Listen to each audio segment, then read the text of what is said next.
Jeez. Oh, hey, how you doing?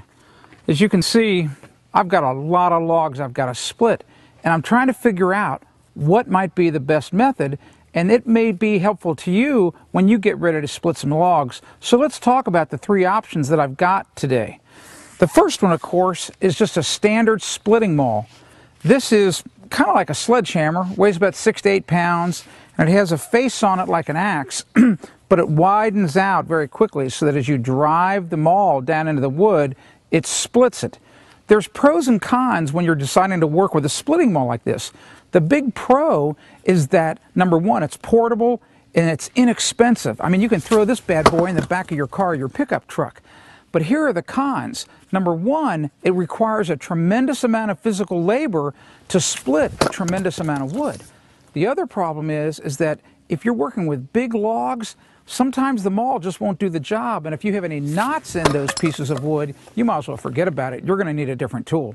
But if you need a tool that's got a little bit more power, you may be interested in this bad boy. Check this out. This is a manual log splitter, and all it really is, it's got a 10-ton, think of that, there's no way you could do 10 tons with that splitting maul. It's got a 10-ton hydraulic jack that you pump with handles. And as you pump the handles, this little piston here comes out and it basically pushes the log up against the splitting wedge right here. The pros and the cons of this little manual log splitter, here's the best part. Number one, it allows you to split bigger logs. That's a good thing. And of course, it can take not too much effort to do it because there's 2 speeds on this particular log splitter. And it's not that expensive. It's really just a little bit more than maybe if you bought 3 or 4 or 5 splitting mauls. But of course, the cons are, if you've got a lot of wood to do, it's going to take you a while to do it. And you have to bend over a lot to actually load the logs onto this splitting rail. And of course, you're picking the pieces up as well. But it's a good tool, but it's that in-between. Now, if you've got a lot of work to do and you want to use the minimum amount of effort, then you need one of these bad boys. Check this out. 27-ton hydraulic ram, gasoline powered. All you have to do is push down on this lever to make it work. Now, that's not very hard. That's as simple as can be. And here's the cool part about this one. Check this out. You don't have to lift the logs up.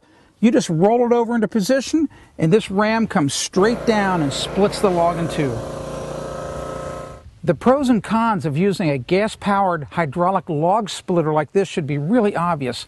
Number one is the power and the speed. This tool is much more powerful, much faster than any other method of splitting wood. And of course, the best thing is you can get a lot of wood done in one day in a very short amount of time. But the cons, well, number one, it's really pretty expensive. If you're going to buy one of these tools, you're going to shell out a lot of money. That's not a bad idea if you're going to split wood year in, year out. You might find that this is really the way to go, especially if your time's valuable. But if you're going to just do a small amount of wood, maybe once or twice, you can rent these. Call up your local tool rental. You can rent one of these things for 4 hours or even a full day or even a weekend. That might be the best way for you to go, and it's going to save your back. I'm Tim Carter for AskTheBuilder.com. If you want to discover more home improvement tips, go to AskTheBuilder.com.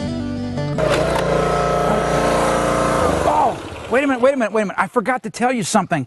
Remember, you've got to read all the safety warnings on the tools. You've got to read the manuals. You've got to wear all the protective gear, safety glasses, gloves, who knows, steel-toed boots, everything that's out there so that you don't get hurt when you work with these tools. I'm Tim Carter for AskTheBuilder.com.